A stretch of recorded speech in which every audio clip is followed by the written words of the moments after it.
네, 잘 오셨습니다. 오늘 화요 성경 공부 네 번째 시간 함께 하도록 하겠습니다. 네, 우리 함께 다 같이 기도하시고 오늘 공부를 시작하도록 하겠습니다. 사랑과 은혜가 충만하신 주님, 하나님께서 우리에게 오늘 귀한 하루를 허락하여 주시고 또 특별히 고난 주간으로 우리의 죄를 위하여 이 땅에 오시고 모든 수욕과 또 모든 조롱을 참으시고 십자가에 달려 죽으신 그 주님의 고난을 기억하며 묵상하는 귀한 한 주간 주시니 감사드립니다. 우리 주님의 그 크신 사랑과 또 나를 향한 그 크신 은혜를 기억하며 감사하는 한 주 되게 하여 주시고 또 그 부활의 기쁨을 기대하며 또 우리에게 허락하신 그 믿음의 어떠함을 또 기억할 수 있는 귀한 한 주가 되게 하여 주옵소서. 오늘 또 이 화요일 저녁 시간 화요 성경 공부로 모였습니다.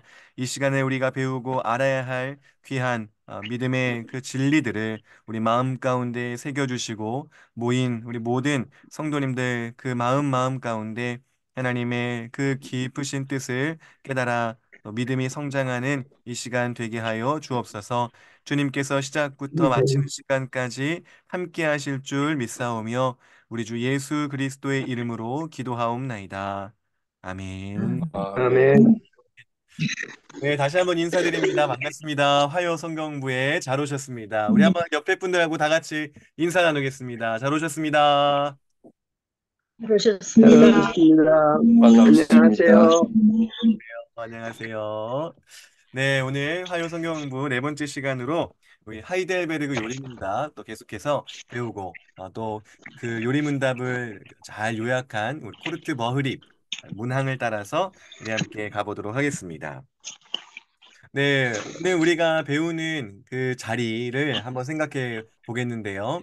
4주차로 코르트버울이 8문에서 10문을 배우겠습니다. 우리가 지금 계속해서 우리 죄와 비참에 관하여서 배우고 있습니다.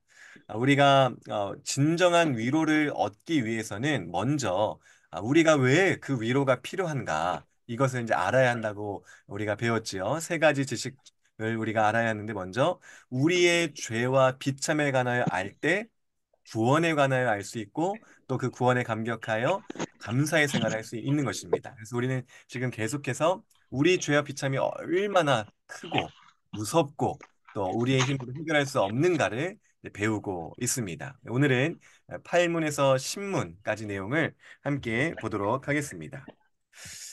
자, 우리 지난주까지 배운 내용, 지난주 내용을 한번 잠시 생각해 보도록 하지요.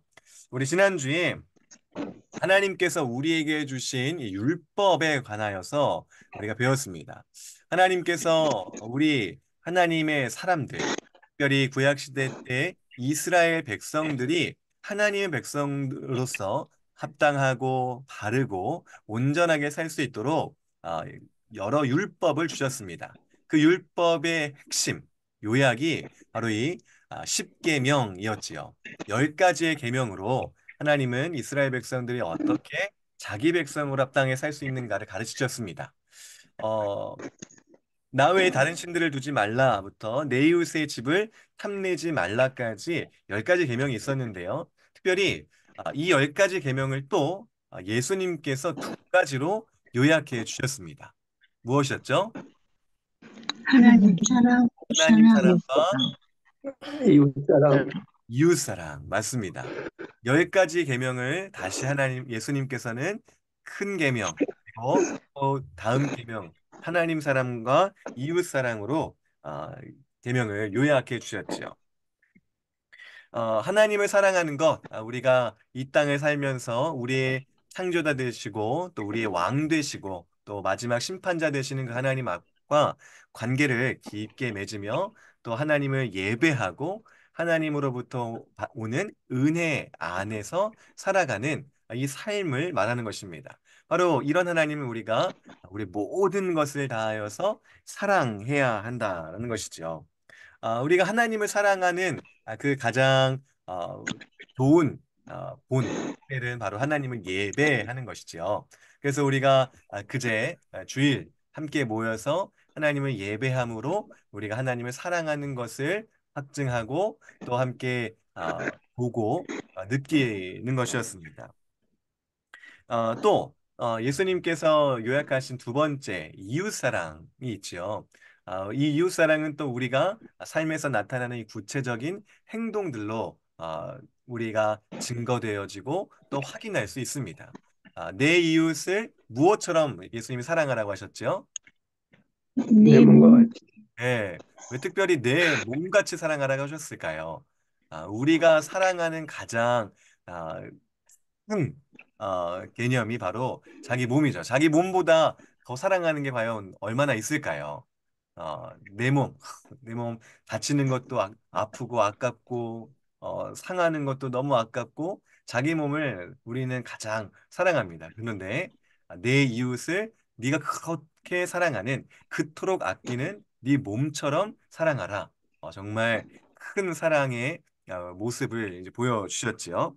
그래서 예수님께서는 이렇게 하나님 사랑과 이웃 사랑으로 우리가 해야 할 바, 우리가 아, 가져야 할 마땅한 모습을 이렇게 보여주셨습니다. 어떻게 지난주의 내용을 공부하시고 하나님 사랑과 이웃 사랑을 대하여서 어떻게 생각하시고 내가 어떻게 좀 더 해야겠다 좀 결단들을 하셨습니까? 우리는 이 예수님의 요약을 가지고 우리의 살아가는 바를 깊이 생각하고 또 결단하며 또 돌아보고 점검할 수가 있지요.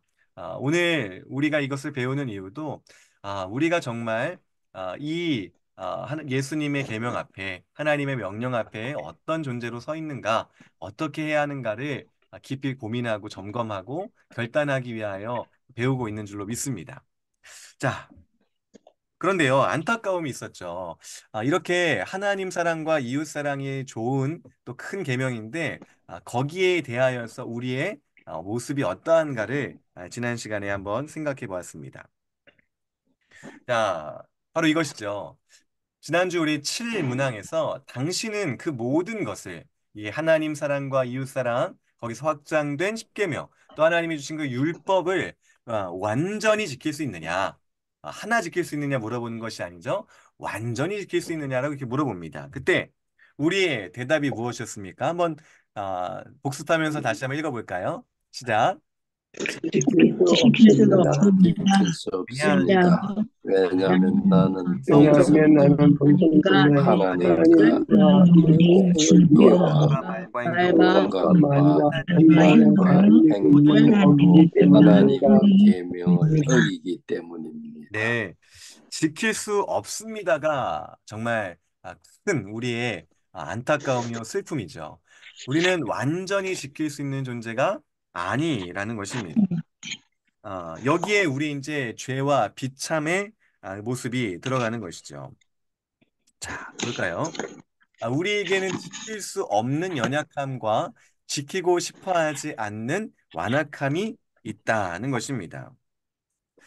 어, 우리는 이런 좋은 율법을 받았어요. 이 율법이 우리에게 얼마나 좋은 것입니까? 율법을 하나님이 주신 이유는 우리가 정말 사람답게 살 수 있도록 하나님께서 처음 창조하신 목적대로 살 수 있도록 그리고 우리가 부서지거나 망가지거나 깨지거나 또 우리에게 사망과 죽음이 오지 않도록 지키는 그런 방어책으로 이 율법을 주셨습니다. 마치 우리가 지금 살아가고 있는 이제 자연의 법칙들이 우리가 지킬 때 또 그것이 우리를 안전하게 지켜줄 때 잘 살 수 있는 것과 마찬가지이지요. 우리가 높은 곳에서 떨어지면 살 수 있을까요? 죽을까요? 높은 죽어요. 곳에서 떨어지면 습니다. 나는 내 자유대로 살겠다. 나는 내 식대로 살겠다 해서 높은 곳에서 나는 떨어지겠다 하면은 당연히 목숨을 잃습니다. 하나님이 그렇게 자연 법칙을 만들어 놓으셨기 때문이지요. 하나님의 율법 역시 우리 사람이 그 율법대로 살면 그 율법 안에서 우리의 삶을 영위한다면 우리에게 가장 큰 복과 또 가장 선한 방식대로 살 수 있는 것이었는데 그렇지 않게 되어버렸습니다. 이제 뒤에 가서 우리가 다시 한번 살펴보겠지만 지금 죄인된 우리는 하나님의 그 안전하고 또 좋은, 선한, 옳은, 바른 그 율법을 지킬 수도 없고 지키고 싶어 하지도 않는 그런 죄와 비참함 가운데 빠진 상태가 된 이런 모습인 것이죠. 우리는 그렇게 문과 답으로 고백했습니다. 우리는 지킬 수 없습니다. 완전하게 지킬 수 없습니다. 그 율법을 미워하고 또 그 율법을 지키지 않고 싶어 하기 때문입니다. 라고 고백할 수 없는 지금의 현재 상태가 되어버렸죠. 자, 오늘 이런 지킬 수 없는 그 비참함, 또 지키고 싶지 않는 그 교만함, 이것이 그럼 어디에서부터 왔는가? 왜 생겼는가? 그 기원, 근원을 찾는 것이 바로 오늘의 핵심입니다. 그래서 화일문에서 이렇게 물어봅니다. 그렇다면 하나님께서 당신을 그렇게 악하고 타락한 본성으로 지으셨습니까? 라고 묻습니다. 자, 여기에 대한 답을 한번 읽어보겠습니다. 시작. 아닙니다. 아닙니다. 아닙니다. 아닙니다. 하나님은 하나님은 나를 하나님의 참된 참된 지식으로 지식으로 자기 자기 형상대로 형상대로 선하고 선하고 의롭고 의롭고 거룩하게 거룩하게 창조하셨습니다. 창조하셨습니다. 죄송합니다. 제가 잘못 눌러서 답이 없어졌다가 다시 나왔는데 한번 답 다시 한번 읽어보겠습니다. 시작. 아닙니다. 아닙니다. 하나님은 나를 하나님은 나를 하나님의 참된 나를 지식으로 참된 자기 지식으로 자기 형상대로 형상대로 선하고 의롭고 의롭고 거룩하게 거룩하게 창조하셨습니다. 창조하셨습니다. 자, 우리가 그 율법, 그렇게 좋은, 그렇게 선한, 그렇게 옳은 율법을 지킬 수도 없고 지키기도 싫어하는 존재라고 이렇게 고백하는데, 그러면 왜 우리가 이런 존재가 되었느냐를 묻는 것이죠. 이렇게 악하고 타락한 본성으로 그럼 그 창조자 하나님께서 그렇게 우리를 만드셨는가? 물어보는 겁니다. 아니, 그런데 우리의 요리문답은 아주 분명하게 선언하죠. 그거 아닙니다. 그것이 아닙니다. 하나님은 우리를 창조하셨을 때 그분의 선하고 참된 지식으로 자기 형상대로 선하고 의롭고 거룩하게 창조하셨다는 게 우리의 고백입니다. 자, 볼까요? 음. 자, 이 질문에 아주 오늘날 말로 쉽게 설명한다면 하나님께서 우리 사람을 제조 결함 있는 그러한 존재로 만드셨냐 이겁니다. 처음부터 결함이 있는, 처음부터 망가진 상태로 우리를 창조했느냐라는 것이죠. 어, 어, 우리는 당연히 그렇지 않다라고 말하지만 사실 이상 사람들은 그렇게 생각합니다. 아니, 너희 기독교인들은 이렇게 사람들을 죄인이라고 말하는데, 죄에 빠진 존재라고 말하는데 왜 그렇게 되었는가? 그 시작을 잘 생각하지 않고 너희가 믿는 하나님이 너희에게 그런 죄책감을 심겨주는 것이 아니냐? 이미 그런 존재로서 만드는 것이 아니냐? 이렇게 물어본다는 것이죠. 하나님에게 죄의 책임이 있느냐라는 질문으로도 우리는 바꿔 볼 수 있겠습니다. 어, 하나님께서 우리 사람을 만드셨을 때 과연 어떤 존재로 만드셨습니까? 우리는 성경을 통해서 우리의 처음의 모습이 어땠는지를 잘 확인할 수 있지요. 여러분들 창세기 1장에 보면 하나님께서 천지를 창조하신 기사가 나옵니다. 그런데 거기에 보면 보시기에 좋았더라라는 말이 이렇게 자주 등장합니다. 창세기 1장 4절부터 31절까지 하나님께서 세상을 말씀으로 또 직접 손으로 빚어서 창조하시면서 보시기에 좋았더라, 또 보시기에 좋았더라, 보시기에 좋았더라 이렇게 말씀하십니다. 여기에 몇 번 보시기에 좋았더라라는 말이 나올까요? 6번? 네, 저는 거의 여러분께 질문하는 거를 답을 하실 수 있게 답을 거의 써놓습니다. 네. 7번이에요. 7번. 아유, 감사합니다. 아유, 감사합니다. 네. 보시기에 좋았더라라는 말이 여기에 이제 7번 등장하고 있습니다. 성경에서 이 숫자 몇 번이냐가 참 중요할 때가 많거든요. 그리고 특별히 어떤 숫자들은 정확한 그 상징하는 바를 갖고 있습니다. 어, 7번에 보시기에 좋았더라라는 말이 나오는데 이 7번은요. 성경에서는 이제 완전한 수를 의미하죠. 그래서 하나님께서 창조하신 뒤에 7번이나 보시기에 좋았더라라고 말씀하신 것은 정말 완전한 상태로 만드셨다, 창조하셨다라는 것을 반증하는 것입니다. 그래서 좋았더라, 좋았더라, 좋았더라 하고 사람을 창조하시고 심히 보기 좋았더라라고 하시면서 온 세상이 하나님께서 완벽하게 창조를 하셨다는 것을 말씀하고 있고 또 우리 사람 역시 그런 하나님의 완전함 속에 창조되었다는 것을 우리로 알게 합니다. 음. 자, 두 번째, 하나님께서 우리 사람들을 제조 결함 있는 상태로 만드셨는가? 거기에 대한 두 번째, 아, 우리가 살펴볼 부분이 있습니다. 창세기 1장 27절인데요. 우리를 사람을 창조하실 때 하나님이 어떻게 무엇을 닮게 창조하셨다라고 나올까요? 하나님 형상대로 아유, 예쁘나. 맞습니다. 맞습니다. 하나님께 사람을 창조하실 때 하나님의 형상을 닮게 창조했다는 거죠. 자, 우리가 사람을 창조하자. 우리의 형상대로 사람을 창조하자라고 말씀하십니다. 여기서 이제 우리라고 하는 것은 성삼위 하나님의 거룩한 회의를 말하죠. 하나님의 형상을 닮게 사람을 만드셨습니다. 얼마나 정말 완벽하게 창조한 것일까요? 하나님의 형상이라고 하는 것은 먼저는 하나님의 성품을 닮은 그런 존재로 창조하셨다는 말입니다. 하나님의 성품 무엇입니까?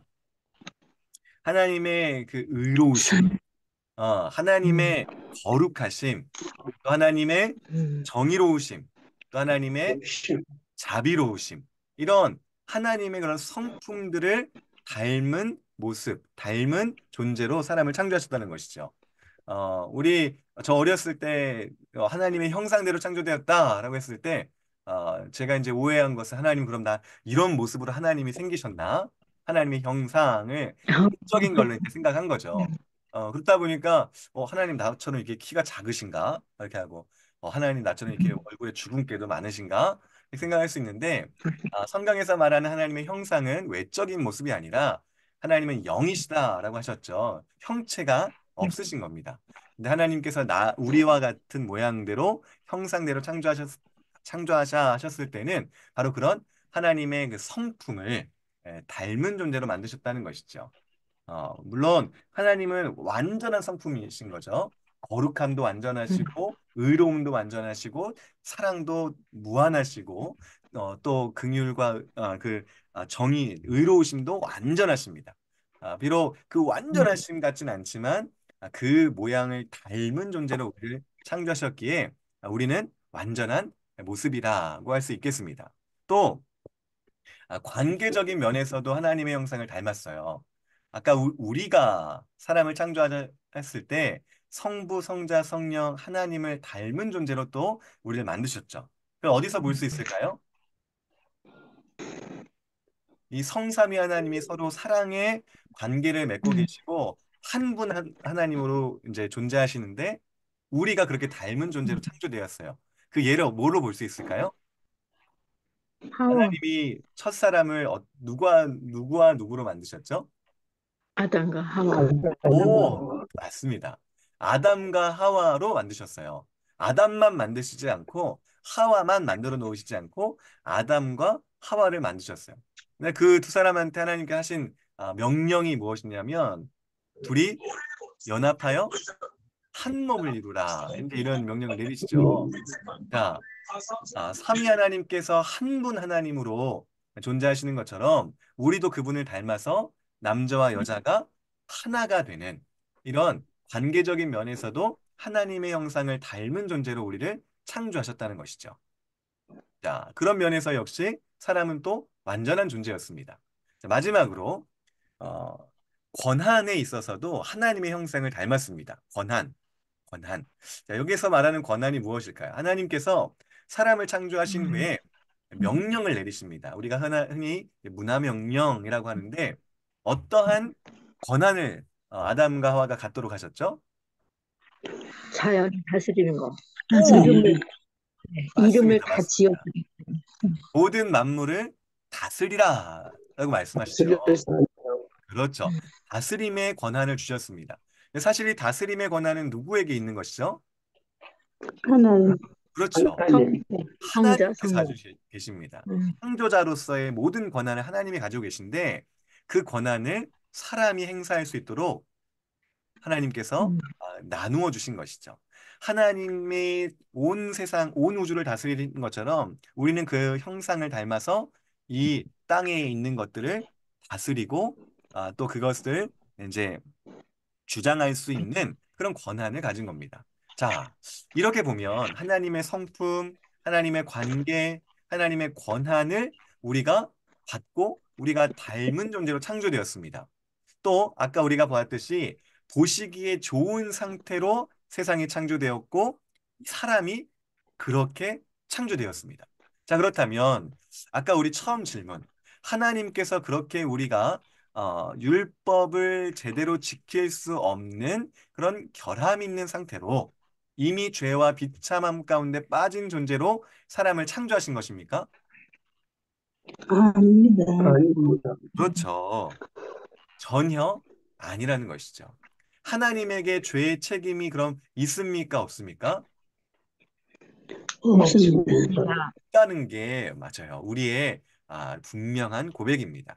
흔히 사람들이 말하는 것처럼 우리가 그럼 그런 존재로 창조된 것이 아닌가? 이미 망가진 존재로 부서진 존재로 창조된 것이 아닌가? 말할 수 있지만 사람들 말하지만 그러나 그렇지 않다. 이미 보시기에 좋게 창조하셨고 하나님을 닮은 존재로 창조되었는데 어떻게 우리가 결함 있는 존재로 태어난 것인가? 그렇지 않다.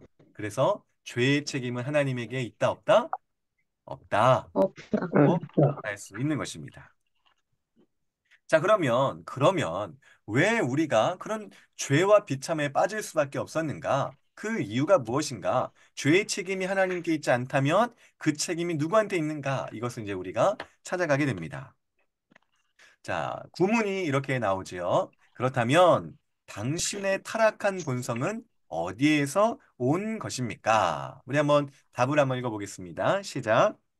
그것은 에덴 동산에서 그것은 그것은 에덴 그것은 동산에서 에덴 동산에서 아담과 아담과 하와의 하와가 타락과 불순종으로 불순종으로부터 왜냐하면 거기에서 거기서 우리 본성이 거기에서 우리의 본성이 배되었기 때문에 시작하게 됩니다. 모두는 죄 가운데 잉태되고 출생하게 됩니다. 네.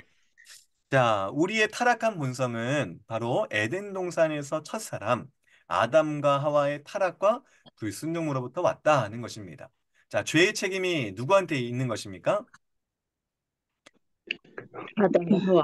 네. 우리에게 먼저는 아담과 하와에게 죄의 책임이 있는 것이죠.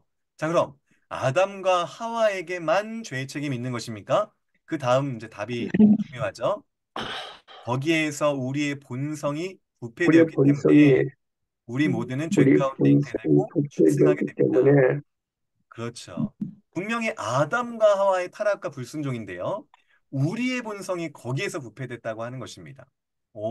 뭔가 아담과 하와가 우리와의 관계가 있는 것을 말하고 그로 인하여서 우리가 태어날 때부터 죄 가운데 태어나고 출생하였구나. 이것을 이제 보게 됩니다. 자, 요 이야기는 우리 뒤에 가서 한번 더 하도록 하고요. 자, 신문으로 가겠습니다. 오늘 문제를 먼저 좀 읽겠는데요. 신문입니다. 자, 그럼 아담과 하와가 어떤 일을 했길래 그들이 한 불순종은 무엇이냐? 인 것이죠. 한번 같이 읽어보겠습니다. 시작. 그들이 그들이 하나님께서 하나님께서 금지하신 그들에게 나무의 금지하신 열매를 나무의 먹은 열매를 먹은 것입니다. 것입니다. 먹은 것입니다. 하나님께서 명령하신 것이 하나 있었는데 그들에게 금지하신 나무의 열매를 하나 먹은 것이 바로 그들의 불순종이었다는 것입니다. 자, 이제 보겠습니다. 자, 우리는 이 아담과 저지른 불순종의 모습을 압니다. 그건 바로 하나님께서 그들에게 명령하신 나무의 실과 하나를 그들이 먹은 것이지요. 하나님께서 에덴 동산을 보시기 좋게 만드셨습니다. 모든 것이 충만하고 모든 것이 완전하고 완벽한 곳이었고요. 사람 역시 완전하고 완벽한 사람들이었습니다. 모든 것을 아담과 하와에게 허락하시고 그것들을 다스리라고 말씀하셨어요. 그런데 그 중에 하나만큼은 금지하셨습니다. 그것이 바로 선악을 알게 하는 나무의 열매입니다. 그 열매를 먹지 말라. 먹으면 어떻게 되리라? 정령 죽으리라. 죽으리라.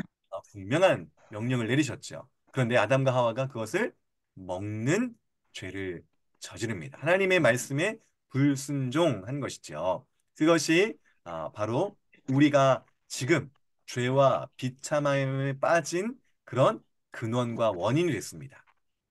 자, 먼저 이 선악을 알게 하는 나무의 열매를 먹지 말라라고 하셨고 그것을 먹어서 이제 죄가 됐는데 여기에 대해서 사람들의 이제 학명 아닌 학명 어그 이 죄의 그 근원, 죄의 시작에 대하여서 불평 아닌 불평을 하는 일들이 있죠. 아, 지금까지 많은 이 첫사람의 죄가 우리의 죄가 되었다라는 것에 대한 아, 반론들, 불평들이 있었는데 요약하면 한 세 가지 정도가 됩니다. 첫 번째, 왜 굳이 하나님이 선악을 알게 하는 나무의 열매를 만들고 거기에다 두셔서 왜 이런 죄와 비참함에 빠지게 됐느냐? 하나님 정말 너무하다라고 하는 불평이에요. 자, 여러분 어떻게 생각하십니까? 이 사람들의 불평에 대해서 잠시. 네. 왜, 타당하다. 왜 선악과를 만들어서 하나님이 죄를 그렇게 짓게 하느냐? 여기에 이제 그 핵심은 아파도 한번 나왔지만 죄의 원인 제공은 하나님이 아니냐인 것이죠. 음. 여러분은 어떻게 생각하십니까?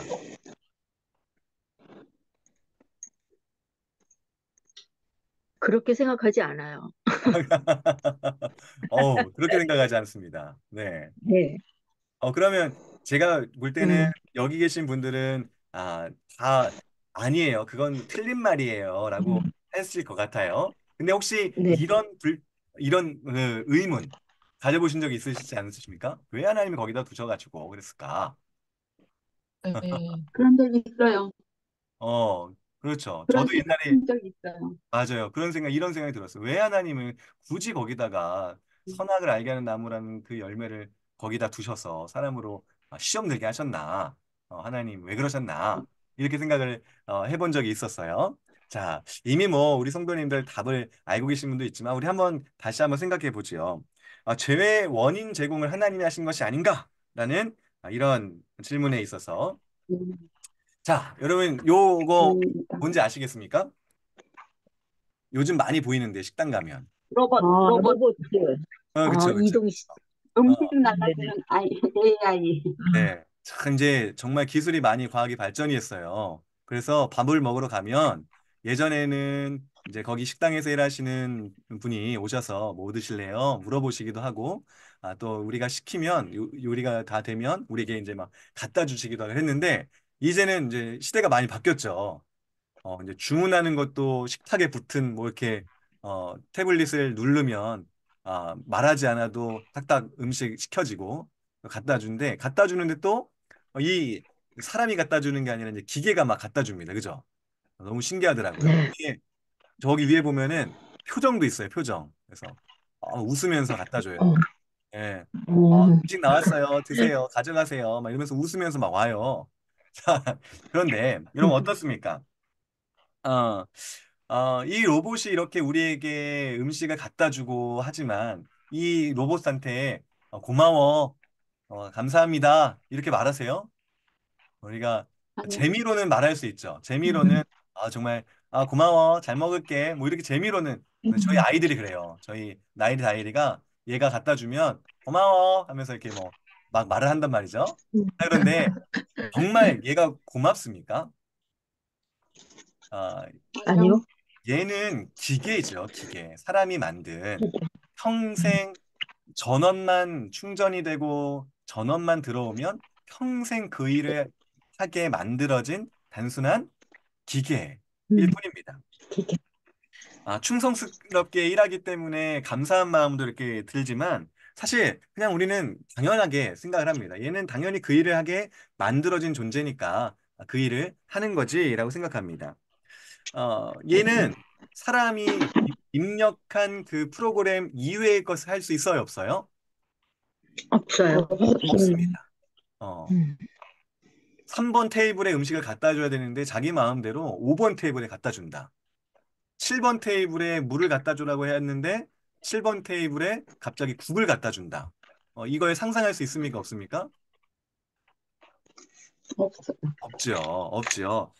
이 기계는 단순한 노동을 하는 기계일 뿐입니다. 자유로운 선택을 할 수 없고, 그리고 또 우리와 소통할 수 있는 인격적인 존재로 창조된 것이 아니기 때문이죠. 그런데 우리 사람은 어떻느냐 하는 것입니다. 우리 사람은 우리가 할 수도 있고 안 할 수도 있고 갈 수도 있고 멈출 수도 있고 또 어, 순종할 수도 있고 불순종할 수도 있는 자유가 우리에게 있습니다. 정말 네. 하나님께서 우리 사람을 만들 때 자유 의지를 가지고 선택할 수 있는 참 인격적인 존재로 우리를 먼저 창조하셨다는 것이지요. 그렇기 때문에 우리가 하는 행동, 우리가 하는 결정, 이거는 큰 의미가 있을 수 있습니다. 쟤는 명령된 대로 하기 때문에 그것에 대해서 별 의미를 담아두지 않아도 돼요. 당연히 하는 존재이니까. 하지만 우리는 안 할 수도 있는데 하기 때문에 그 하는 음. 행동이 더 의미가 있고 음. 할 수 있지만 참는 것 때문에 그 참는 행위가 더 의미가 있습니다. 그런 자유로운 선택을 할 수 있는 의지가 있는 존재이기 때문이죠. 하나님은 참 인격적인 존재로 우리를 창조하셨다는 것입니다. 한 가지 더 재밌는 일이 요즘에 발생했어요. 여러분 이거 들어보신 적 있으세요? 여러분 반려동물은 들어보셨죠? 반려동물. 음. 강아지도 키우고 고양이도 키우고 어떤 사람은 파충류도 키우고 물고기도 키우고 막 그럽니다. 근데 요즘에 최근에 정말 재밌는 기사를 봤는데 이제는 하다 하다 뭘 키운다? 돌. 네, 반려돌?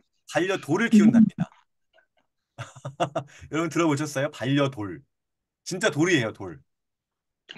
어, 처음. 음. 어, 외국에 이제 기사까지 난 거예요. 사람들이 이제 한국 사람들이 반려돌을 키운다. 근데 사실 이게 우리나라에서 시작된 게 아니라고 해요. 75년쯤에 1975년쯤 미국에서 어, 이제 애완동물을 막 키우는데 애완동물이 막 똥도 싸고 먹을 것도 주고 그래서 여행도 쉽게 못 가고 막 이런 문제들이 발생하니까 이 문제를 어떻게 해결할까 사람들이 찾다가 돌 키우면 되잖아. 돌은 똥도 안 싸고 먹을 거 안 줘도 되고 그렇게 했다고요. 이게 막 흘러 와서 이제 우리나라까지 온 거예요. 우리나라 사람들 중에 반려돌을 키우는 사람이 있습니다. 혹시 여기에 계신 분 수석, 중에 그런 분 계신가요? 수석 모으는 사람들이요? 네? 수석 모으는 사람들이요? 그렇죠. 옛날에는 이제 수석을 모았죠. 그래서 네. 이제 멋진 돌 이렇게 딱 갖다 놨잖아요. 네. 근데 네. 반려돌은 그냥 놓는 자체가 아니라 얘네 진짜 반려동물처럼 생각을 하는 거예요. 그러면서 어머, 막 닦아주기도 하고 물 뿌려주기도 하고 막 애착을 가지고 키우는 거예요. 자, 근데 왜 그럴까? 왜 키울까? 생각해 봤을 때 아까도 나왔지만 이제 반려동물보다 더 키우기가 쉬운 거죠. 아프지 않고 또 먹이 주지 않아도 되고 또 내 마음을 아프게도 안 하고 상처도 안 주고 뭐 이럽니다. 어, 우리 사람과 비교해서도 어떻습니까? 자녀를 키운다라고 생각했을 때 자녀를 키우는 것보다 돈도 덜 들고 또 힘도 덜 들고 우리 감정도 소비가 덜하고 공간도 쟤만 노는 공간만 있으면 되니까 공간도 절약이 되죠. 그렇죠? 자, 그런데 여러분 어떻습니까? 여러분 자녀가 있으시니까 더 잘 아실 것 같아요. 그렇게 공간도 절약되고 시간도 절약되고 감정도 절약된다고 해서 자기 자식을 내어주고 돌을 가져온 사람이 있겠습니까? 없죠. 아, 없습니다. 없습니다. 그럼 왜 그럴까요? 왜 이게 더 효율적이고 이게 더 왜 합리적인 것 같고 왜 이게 더 낭비가 덜 되는 것 같은데 왜 자녀보다 돌을 택하지 않습니까? 너무 쉬운 내 집에서 낳은 자식이니까. 그렇죠. 내가 낳은 자식이니까 생각할 수도 있고요. 또 걔랑 뭐 어, 마음이 안 통하잖아. 마음이 안 통하고 맞아요. 마음이 안 통하고 또 자식을 키우면서 우리 다들 너무나 큰 기쁨을 느끼시잖아요. 어쩔 때 기쁨을 느끼십니까? 어, 내가 말하지 자발적. 않았는데 음, 내가 말하지 않았는데 내가 원하는 행동을 할 때, 그러니까 원하는 행동이라는 음, 게 내 욕심이 아니라 정말 사람으로서 음. 해야 될 그 행동을 할 때, 우리가 얼마나 거기서 기쁨이 옵니까? 그렇죠? 네. 네. 아주 최근에 어, 그 잔잔한 감동을 느낀 게 막 이제 제가 밥을 먹다가 이제 탁탁 막 이렇게 했어요. 그랬더니 평소에는 거들떠도 안 보는데 갑자기 부랴부랴 막 달려가더니 정수기에서 물을 딱 떠서 날 갖다 주는 거예요, 저를. 어, 와, 빨리 물 마셔. 야, 어, 그때, 이 자식 키우는 보람이 이건가? 이렇게 느꼈어요. 너무, 너무 사소한 예지만, 여러분 어떻습니까? 아무리 네. 반려동물이 귀엽고 좋고, 반려돌이 나의 시간과 공간과 물질을 절약해 준다고 해도, 자녀가 주는 기쁨을 대체할 수는 없죠. 네. 인격적인 교제를 나누고 또 그 자녀의 행동 하나하나 속에서 정말 큰 기쁨이 내게 찾아오기 때문입니다. 그래서 우리는 그것과 전혀 바꿀 수가 없습니다. 그러기에 하나님께서 우리를 어떤 존재로 창조하셨는가를 생각해 볼 수 있습니다. 음, 하나님께서 우리를 기계로 창조하시지 않았고 또 우리를 한낱 미물과 같게 창조하시지 않았다는 거죠.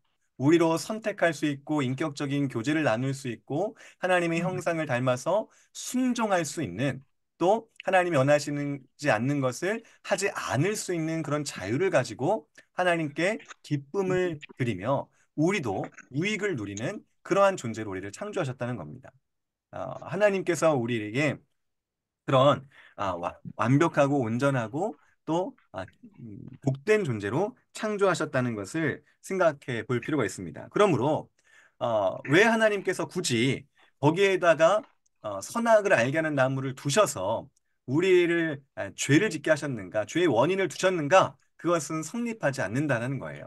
그거 선악과를 통해서 하나님께 순종하는가 불순종하는가 그러므로 우리의 복된 존재성을 유지할 수 있는가 유지하지 못하는가를 하나님께서 구분하시고 순종함으로 하나님 정말 제대로 된 순종, 참된 순종을 할 수 있는 그런 온전한 모습으로 우리를 창조하셨고 선악을 알게 하는 나무의 열매는 바로 그러한 우리의 존재를 확인하고 또 우리가 그런 존재, 복된 존재라는 것을 증거하는 증거물로서 그 자리에 있었던 겁니다. 그것을 먹고도 죄지어야 그런 생각으로 그곳에 선악을 알게 하는 나무를 두지 않으셨다는 것이죠. 자, 또 그럼 보겠습니다.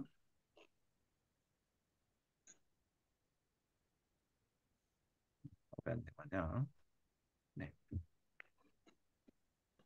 응? 네. 자, 그럼 이제 두 번째 불평이 있습니다. 두 번째 불평. 아니, 하나님은 겨우 그 선악을 알게 하는 나무 열매 하나 그 따먹은 거 가지고 그렇게 모든 인류를 죄인을 만드셔? 야, 하나님 정말 너무한 거 아니야? 이렇게 말을 하는 사람들이 있어요. 두 번째 불평이죠. 자, 그러면 겨우 열매 하나를 따먹은 일인가? 정말 그런가? 생각해 볼 필요가 있습니다. 자, 정말 아담과 하와가 선악을 알게 하는 나무의 열매를 따먹었어요. 어, 하나님의 명령에 불순종한 거죠. 그러면 이게 정말 작은 일일까? 사실 열매를 먹은 일 이전에 정말 더 중요한 일이 있죠. 그게 뭡니까? 하나님과 같이 되려고 하는 거. 그렇죠. 하나님과 같이 되려고 하는 교만함과 완악함이 먼저 그 마음 가운데 자리 잡았다는 겁니다. 이게 정말 큰 죄인 것이죠.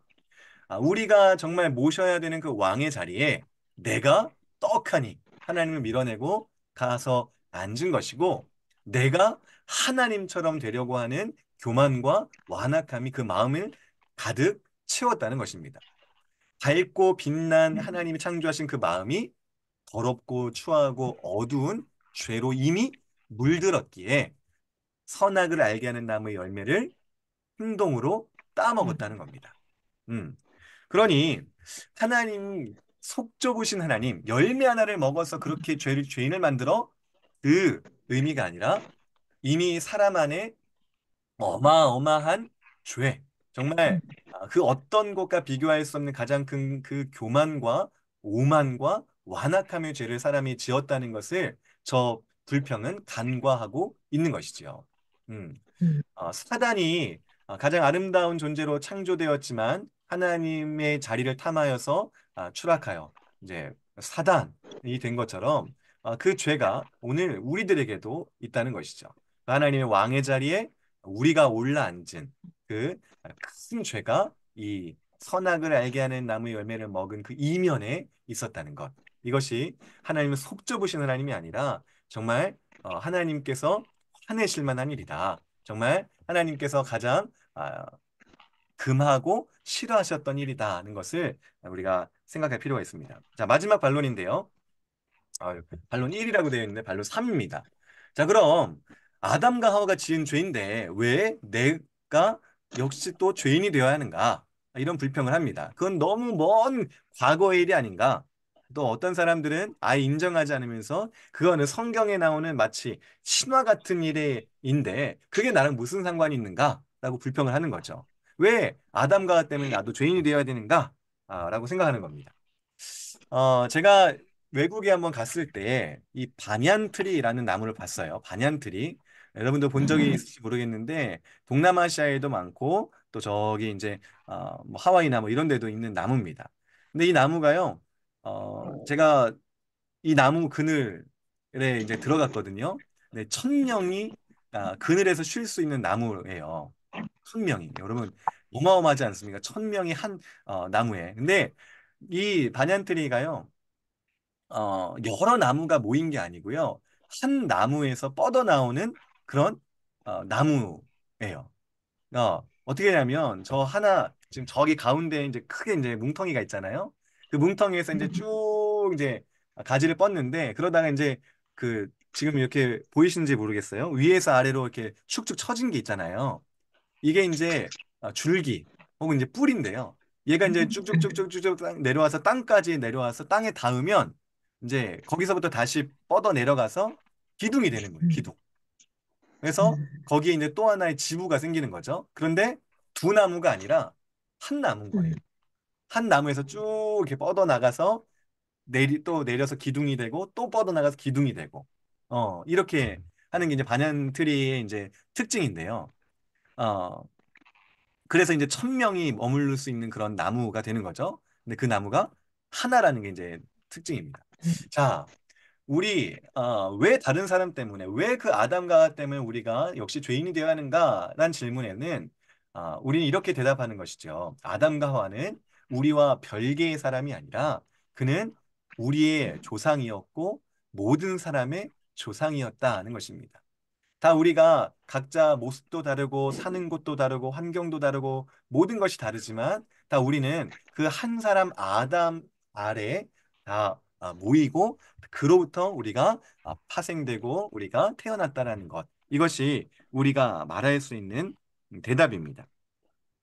어, 그렇게 얘기할 수 있죠. 우리가 지금 현대에 살고 있는데 우리의 아버지, 우리의 할아버지, 우리의 증조, 우리의 고조 이렇게 올라갔을 때 우리가 직접 보진 않았지만, 직접 우리가 이야기하고 또 우리가 함께 밥을 먹고 하지 않았지만, 우리의 고조 할아버지 그 윗대만 가더라도 부정할 수 없는 우리의 조상으로 그분을 생각합니다. 뭐 족보도 있어서 우리의 몇 대 조상님 하면서 그분이 내가 만나보진 않았지만 실제 있었던 분으로 여기고 그분 때문에 내가 오늘 있다라고 얘기를 하죠. 그와 마찬가지로 우리는 성경의 그 참 진리 아래서 우리의 조상, 모든 인류의 조상은 아담으로부터, 하와로부터 시작한다라고 말합니다. 그래서 그가 우리의 조상이고 그가 우리의 가장 시초이기에 그에게서 발생된 것이 오늘 우리에게도 내려온다라고 말을 하게 되는 것이죠. 자, 어, 첫 번째 아담과 하와는 그래서 우리의 조상이기에 우리와 뗄래야 뗄 수 없는 관계성이 있습니다. 또 우리가 이제 오늘과 다음 시간에 걸쳐서 있는 내용이지만 아담과 하와는 우리의 모든 인류의 대표자였지요. 자, 대표성의 원리라고 이제 우리가 흔히 부르는데요. 이것을 우리가 쉽게 생각하자면 이겁니다. 대표. 우리의 대표들이 있어요. 우리는 이제 대한민국 사람인데 대한민국의 대표들이 있습니다. 이 대표들을 이제 우리는 국가대표라고 부릅니다. 어, 우리 요즘 세대 우리 친구들은 이제 막 너무 어릴 때라 기억이 안 나는데 우리 성도님들은 그 2002년 월드컵 어, 그때 여러분 어떠셨는지 모르겠어요. 조별리그를 통과하고 16강, 8강, 4강 막 이렇게 통과할 때 우리 온 나라가 막 정말 흥분의 도가니였습니다. 근데 가만히 생각해 보면 제가 발로 차서 골을 넣은 것도 아니고 우리 성도님들이 가서 골을 막은 것도 아니에요. 그런데 왜 그 12명, 11명의 사람들이 승리하고 16강, 8강, 4강 올라가는데 함께 기뻐했어요? 왜 기뻐하죠? 우리 한 같은 민족이니까. 나라 사람이니까. 그렇죠. 같은 나라 사람이고 그 사람들이 우리를 대표해서 뛰기 때문에 그 사람들의 승리가 곧 나의 승리고 그 사람들의 골이 곧 나의 골이 되는 것이죠. 그래서 우리는 함께 기뻐하고 함께 즐거워했습니다. 야, 뭐 이제 16강 갔을 때, 와, 우리 16강 갔어. 나는 사실 16강 간 게 아닌데 그들이 간 걸 가지고 우리가 갔다라고 말해요. 이게 바로 대표성의 원리인 것이죠. 어, 만약에 한 가정에 정말 안타까운 얘기지만 한 가정에 가장이 잘못 재산을 운용했어요. 가정의 재산을. 어, 어느 사업에 투자를 했는데 그 사업이 망했어요. 그러면 그 가장만 어려움을 당합니까? 어떻게 되죠? 그 가족들, 같은 아내, 자녀들도 똑같이 어려움을 당합니다. 왜 그렇습니까? 가장이 우리 가족의 대표로서 대표. 그 일을 했기 때문이에요. 그래서 가장이 잘했어요. 그러면 그 복을 누가 누려요? 가장만 누립니까? 우리 응? 가족이 누리죠. 자, 이런 게 이제 대표성의 원리라는 거죠. 아담은 모든 인류의 대표자로서 완벽한 존재로 창조되어서 에덴 동산에서 살게 되었고 그곳에서 모든 것이 허락되었지만 선악을 알게 하는 나무의 실과 하나만큼은 금지를 명령을 받았어요. 그것을 지킬 때 그 복된 삶을 유지하면서 온 인류가 복된 하나님의 그 보호와 은혜 아래 살 수 있었을 거예요. 그런데 이 첫 번째 아담이 그 어, 순종할 수도 있고 불순종할 수도 있는 자유 의지를 가지고 불순종을 함으로 타락을 했고 그 대표성의 원리에 따라 그로부터 태어난 모든 인류, 모든 사람이 다 그 죄 가운데 태어나고 죄 가운데 비참함을 느끼게 되었다는 것이죠. 아담과 하와로부터 받은 그 죄의 비참함이 원죄로 우리에게 이어졌고 원죄 안에서 원죄 기초 위에서 우리가 스스로 짓는 자범죄를 지음으로 이 죄와 비참함에서 스스로 빠져나올 수 없는 스스로 구원할 수 없는 그런 비참한 상태에 오늘 모든 인류가 처해 있다라는 것. 이것이 바로 오늘 우리의 현재의 상황이라는 것이죠.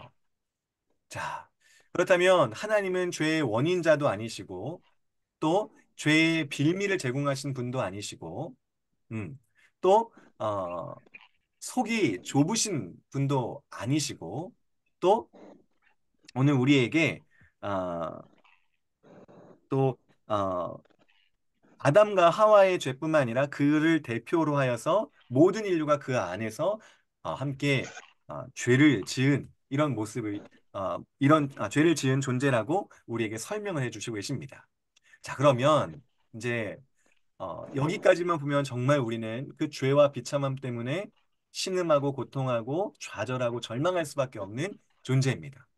첫사람 아담 때문에 우리의 대표자인 아담과 하와 때문에 그렇죠.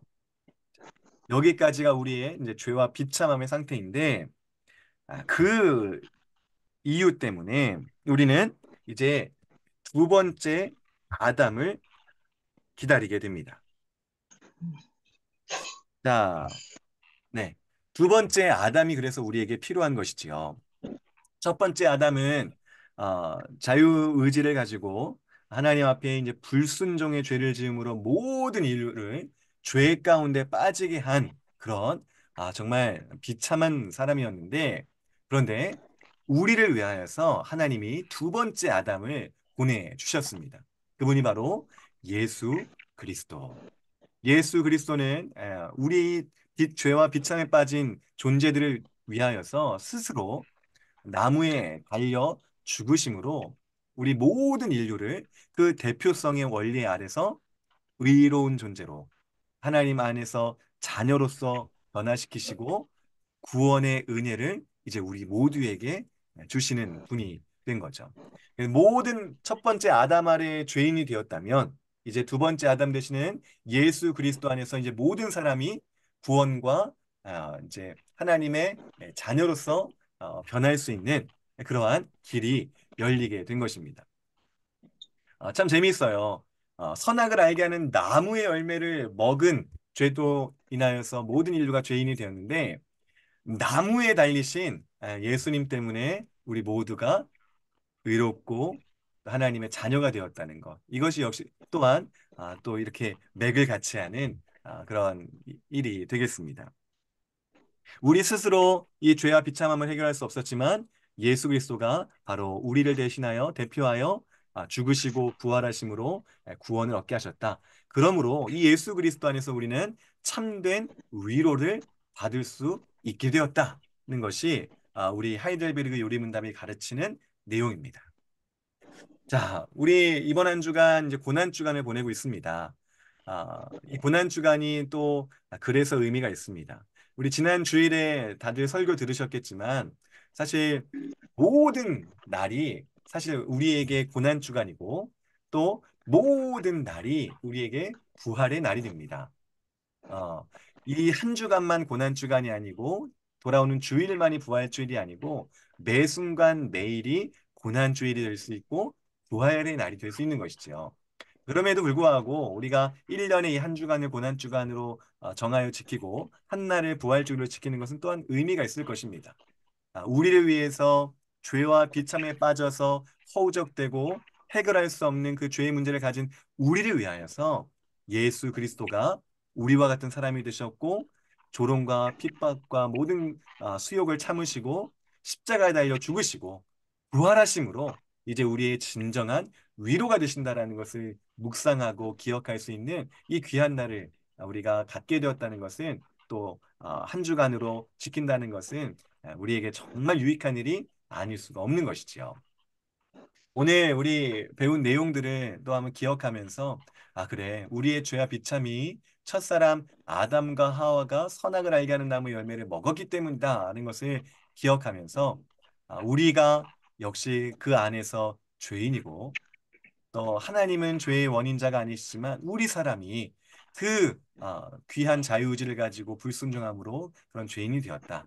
그리고 이제 나도 그 죄 안에 태어나고 나 스스로 해결할 수 없었지만 두 번째 아담 대신 예수 그리스도로 인하여서 내가 그를 믿음으로 구원을 얻고 이제 다시 하나님께 온전히 순종할 수 있는 그런 의지를 거듭난 의지를 가졌다는 것 그것이 우리에게 진정한 위로요, 진정한 소망이구나 이것을 기억하고 감사할 수 있는 저와 여러분 되기를 소망합니다. 네, 오늘 분량을 이렇게 마치게 됩니다.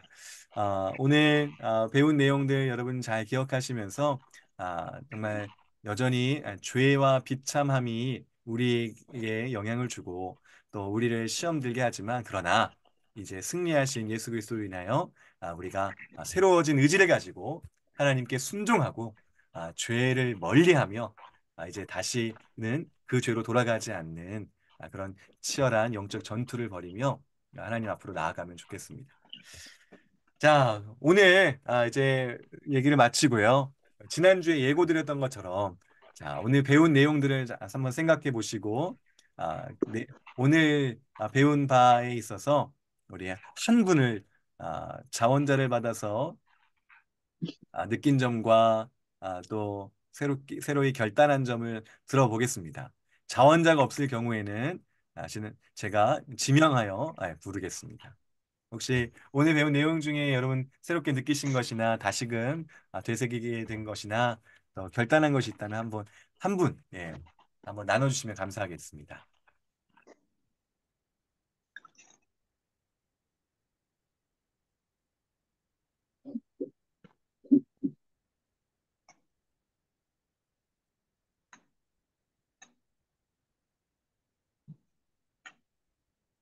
너무 좋아하네.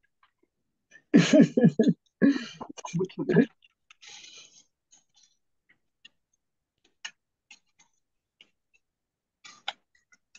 네, 자, 지금 이제 오늘 배운 내용들 정리하고 계셔서 말씀을 안 하고 계시는 거죠? 자, 그러면 제가 지명하여 부르겠습니다.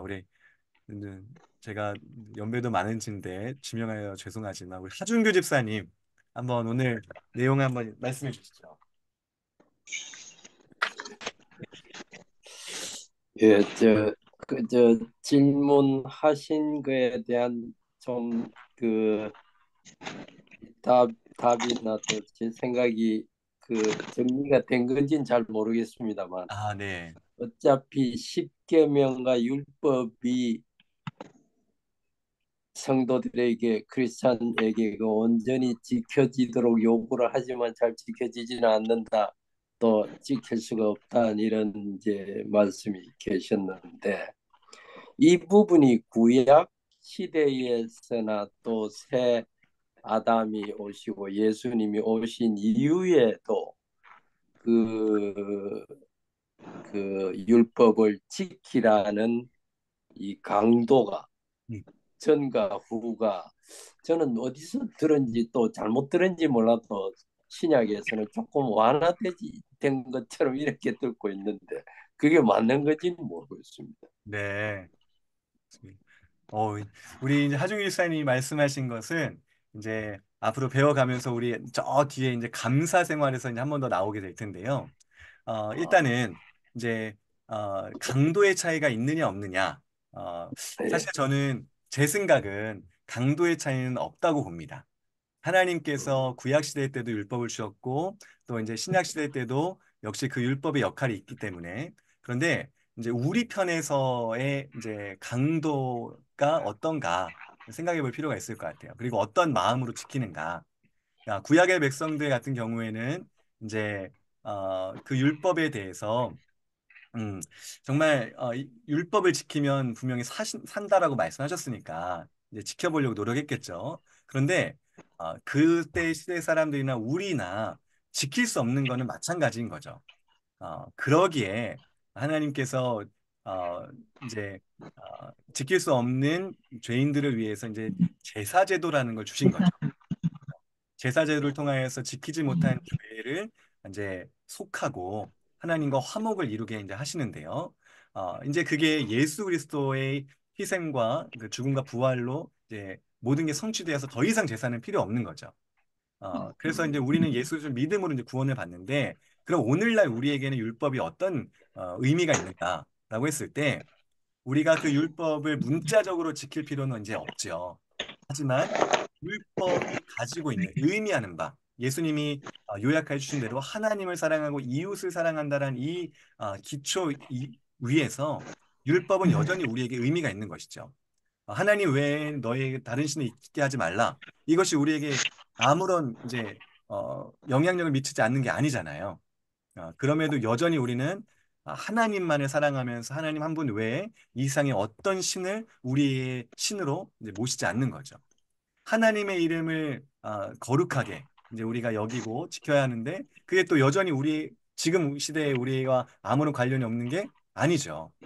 예수님이 주신 그 새 생명 안에서 정말 하나님의 이름이 얼마나 영화로운가를 생각하고 하나님의 이름이 우리 시대에 어, 그 영광이 훼손되지 않도록 지킬 필요가 있고 우리의 모습으로 더 고백할 필요가 있는 거죠. 이웃 사랑도 마찬가지지 않습니까?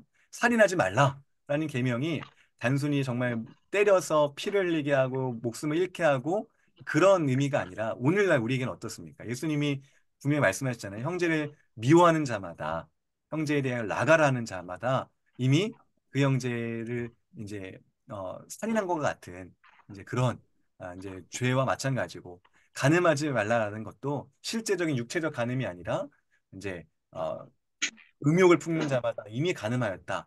이것을 보면서 이제 우리는 지키면 벌을 받는다라는 의미에서 율법을 생각하는 것이 아니라 이미 우리가 이제 구원을 받아서 하나님의 자녀가 되었기 때문에 하나님이 그 주신 하나님 사랑과 이웃 사랑의 바운더리 안에서 제대로 살기 위해서 하나님께 온전한 순종을 드리기 위해서 기쁨으로 율법을 지켜가는 것이죠.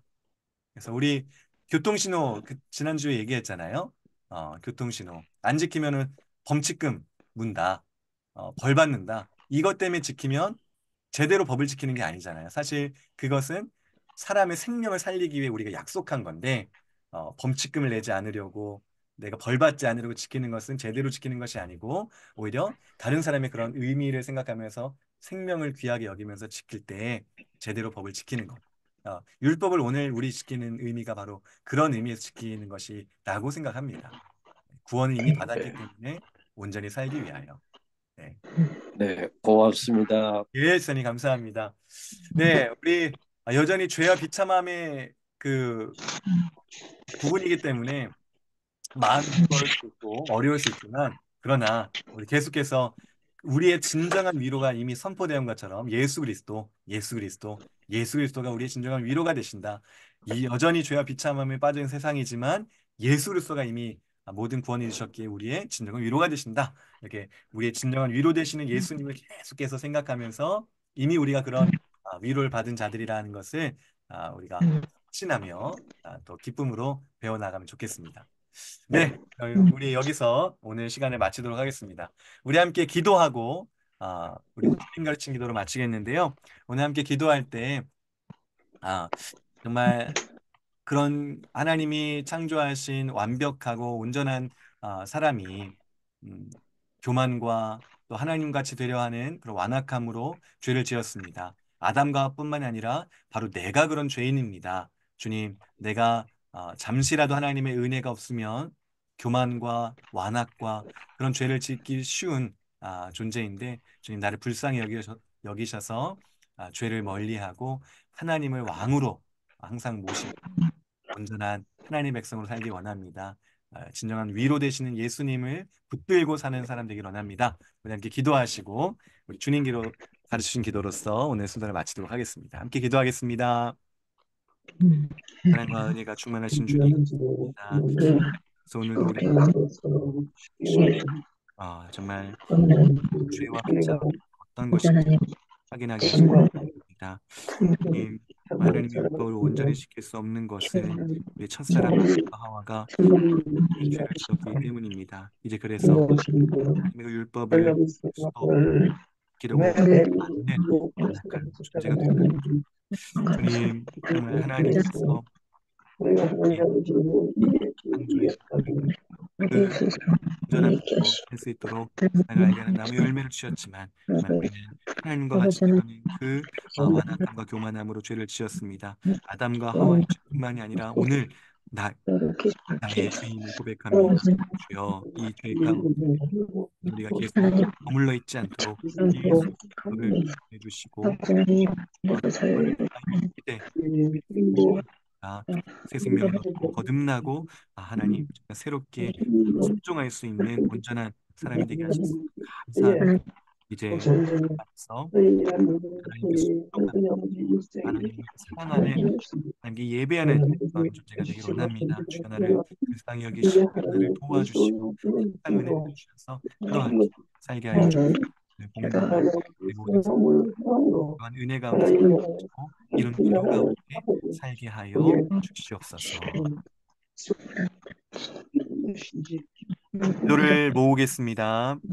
사랑해 주님 감사합니다. 하나님께서 우리에게 이 귀한 화요 성경 공부의 시간을 허락하여 주시고 또 이 시간을 통하여 우리의 죄와 우리의 비참이 어떤 것인지 또 우리의 힘으로 빠져나올 수 없고 헤쳐나올 수 없는 그러한 심각한 죄 가운데 빠진 존재라는 것을 알게 하시니 감사합니다. 거기에서 그치지 않고 이런 죄와 비참을 해결할 수 있는 예수 그리스도가 우리의 진정한 위로라는 것을 또 확인하게 하시니 감사합니다. 이 고난 주간 우리의 주 되신 예수님 우리를 위하여 죽으시고 다시 사신 예수님을 깊이 묵상하며 그 은혜를 또 되새기게 하여 주옵소서. 오늘 이 밤 평안하게 또한 주님 지켜주시길 원하오며 우리 주 예수님의 이름으로 기도합니다. 아멘. 아멘. 하늘에 감사합니다. 계신 우리 아버지여 아버지여, 이름이 이름이 거룩히 여김을 거룩히 받으시오며 받으시오. 나라가 하나님과 임하시오며 오며 뜻이 하늘에서 되십시오. 이루어진 것 같이 땅에서도 땅에서도 이루어지이다. 이루어지이다. 오늘 우리에게 일용할 양식을 주시옵고 우리가 우리에게 죄 지은 자를 사하여 준 것 같이 우리에게 죄를 사하여 사하여 주시옵소서. 하여 주시옵고 우리를 우리를 시험에 시험에 들게 하지 시험에 들게 하지 마시옵고 마시오. 다만 다만 악에서 다만 구하시옵소서. 악에서 구하시옵소서. 나라와 승세와 영광이 영광 아버지께 영원히 아버지께 쌓옵나이다. 영원히 싸움나이다. 아멘. 네, 아멘. 네, 모두 감사합니다. 수고하셨습니다. 감사합니다. 감사합니다. 감사합니다. 평안한 밤 되십시오. 네, 감사합니다. 힘내십시오.